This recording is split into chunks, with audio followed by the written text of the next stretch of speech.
Imran Khan is the former Prime Minister of the Islamic Republic of Pakistan. He's the founder and chairman of Pakistan Tehreek-e-Insaf Party, PTI, and the former cricket champion who led the Pakistan team to victory in the 1992 Cricket World Cup. Mr. Imran Khan, salam and welcome to Al Mayadeen. This is the proximate aspect. I'm Zeinab Al Saffar. So good to have you, sir. My pleasure. Allow me to start, sir, by asking you, the internationally acclaimed American linguist / philosopher Noam Chomsky's impression about you is, quote, "If Imran Khan were running, I will take time to vote for him. I don't think anything happened that justified his expulsion from the political system," unquote. Today, at least 77 court cases have been filed so far against you. This is the latest update and counting, perhaps. Who is behind these cases? Is there a specific side or person that you can name, sir?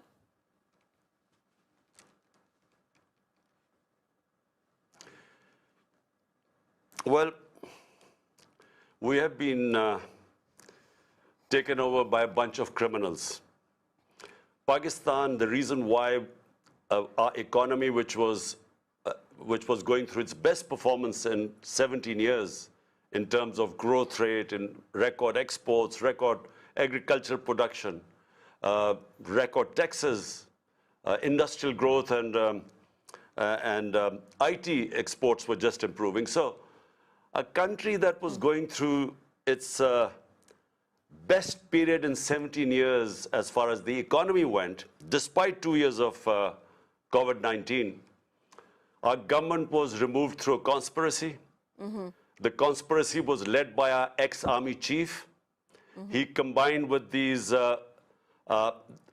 two crooked families who had been ruling Pakistan for 30 years, and I had replaced them. So he brought them back, and their 61% of the cabinet was on bail on corruption cases. So they were imposed on us. And now what has happened is that they're all petrified of elections. They know that my party, whenever there are elections, will sweep the elections. Out of 37 by-elections since we have been out of power, my party has swept 30 of them. So because they're scared of elections, what they want is they want to have me disqualified or put into prison or even killed, because we treat them as mafias. And so that's why you have 77 cases, and every day there is a new case. I have blasphemy case on me. I have sedition case. I have terrorism case. There are 3 terrorism cases on me. So, you know, the whole idea is to remove me from the scene.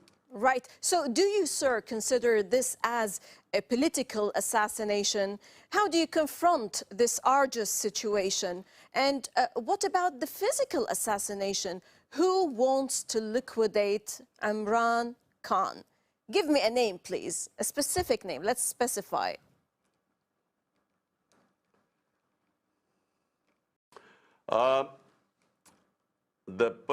The assassination attempt on me was predicted by me. 2 months earlier, 6 weeks earlier, on 2 public rallies, I actually, in the rallies, I announced who was this attempt on me through a religious attempt. The decoy was supposedly a religious fanatic, but the people behind them were these 2 families, these mafias, and one of the intelligence agencies guy, which I named. Once I survived the attempt, I named this guy called General Faisal, who is in the ISI, and our intelligence agency, and then there's the Prime Minister and there's the Interior Minister. Both the Prime Minister and Interior Minister have been involved in extrajudicial killing. Both of them have blood on their hands, and for them, assassinating an opponent was not going to be anything new. But joining them was this intelligence officer, General Faisal. These 3 were responsible. To add to all this, a prohibition order by Pakistan's Electronic Media Regulatory Authority to ban the broadcast of your speeches / press talks on Pakistani TV channels. Wow, I mean, why do they fear you that much? Anyways, what is, sir, your message to the people of Pakistan and to the world as a whole through Al Mayadeen today? Look, they're banning me because they're scared that we are now going towards elections. Elections are in 60 days' time, and the Supreme Court has announced election in the 2 of our provinces, which is 65% of Pakistan. The elections are in 2 months' time. So the reason why they banned me is because they don't want me to campaign. And why they don't want me to campaign, they're scared.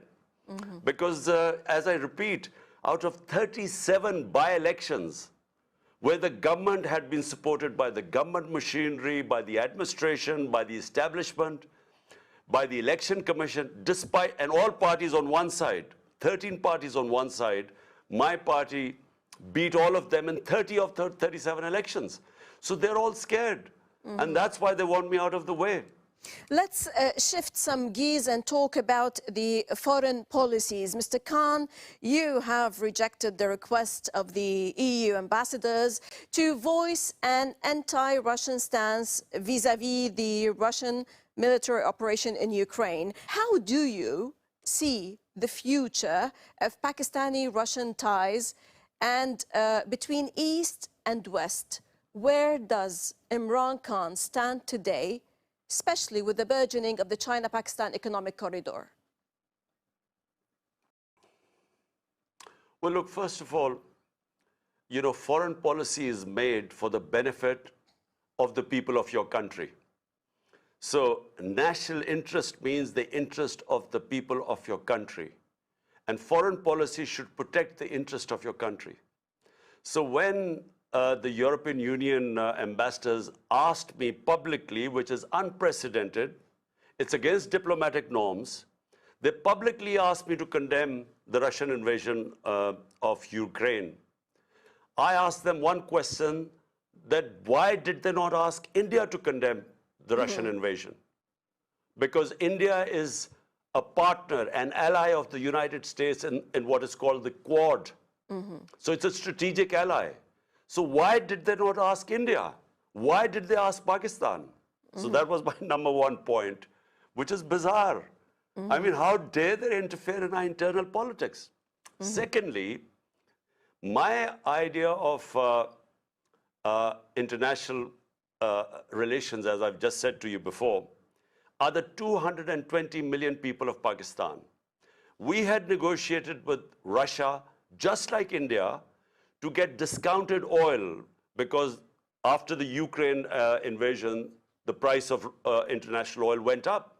And countries like us suffer when the prices of oil go up, because it causes inflation, which causes poverty. Sure. So we had negotiated this discount. Now, by condemning them, we were jeopardizing this. And my third point is that why is morality selective for the European ambassadors or for the United States? Exactly. Because when it comes to their interest, they do not condemn what is happening in Palestine or what is happening in Kashmir, because Israel is their ally and India is their ally. But they want us to take positions Double standards, sir. on international relations, which is their issue. And it's their issue. I mean, the European war is not Pakistan's issue. True. So they want us to take stand there where it can be very costly for our people. Right. On issues pertaining to Pakistan, in a similar vein, definitely the issues of occupied Kashmir and Palestine are thorns in the heart of the Islamic Ummah in their common suffering and atrocities. In your perspective, sir, is there any viable solution for both issues?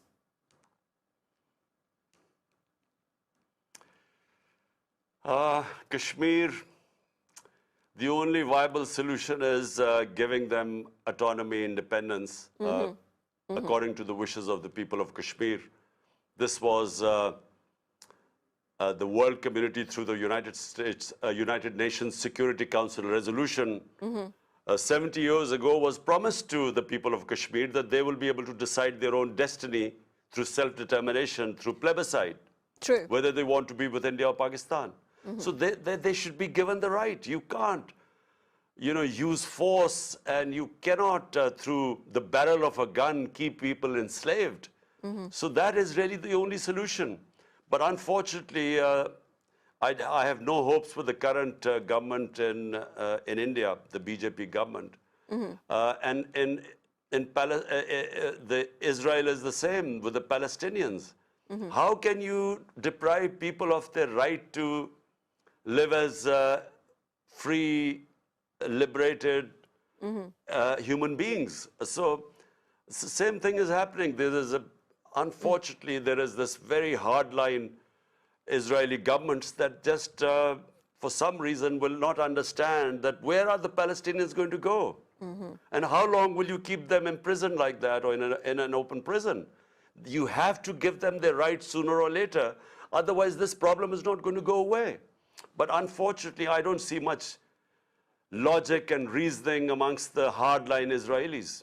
Right. Now, sir, Mr. Khan, Craig Murray, former British ambassador, I'm coming back to your matters internally, tweeted that the CIA's deposing of Imran Khan as Prime Minister for his opposition to the US drone campaign operating within and from Pakistan is probably the most underreported story of the last couple of years.